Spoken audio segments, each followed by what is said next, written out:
નમસ્કાર મિત્રો, સ્પર્ધાત્મક પરીક્ષામાં અચૂકથી પૂછાતા હોય સવાલ જેને આપણે રામસર સાઇટ કહીએ. તાજેતરમાં આપણા દેશમાં નવી 2 રામસર સાઇટ ઘોષિત થઈ. એ સાથે કુલ રામસર સાઇટની સંખ્યા થઈ જાય છે 98 એટલે કે 98. હવે આ જે 2 રામસર સાઇટ ઘોષિત થઈ એ કઈ કઈ છે?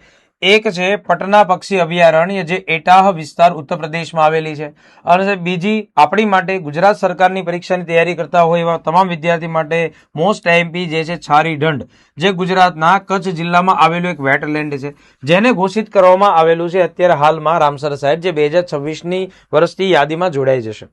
અત્યાર સુધી દોસ્તો આપણે આ છારી ઢંઢ છે એને વર્ષ 2008થી જે કન્ઝર્વેશન રિઝર્વનો દરજ્જો મળેલો હતો એના અંતર્ગત યાદ રાખતા હોઈએ છીએ.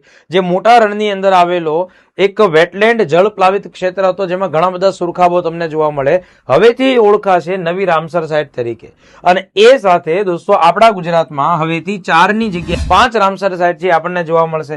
કઈ કઈ છે સાહેબ? નળ સરોવર છે, થોળ તળાવ છે, વઢવાણા તળાવ, ખીજડીયા લેક અને નવી નવેલી છારી ઢંઢ વેટલેન્ડ. હવે તમારે લોકોએ મને કોમેન્ટમાં એ આન્સર દેવાનો છે કે આજે રામસર સાઇટ હોય ઘોષિત કરવામાં આવે છે એવી જ જગ્યાઓને કે જે આદ્રભૂમિ હોય,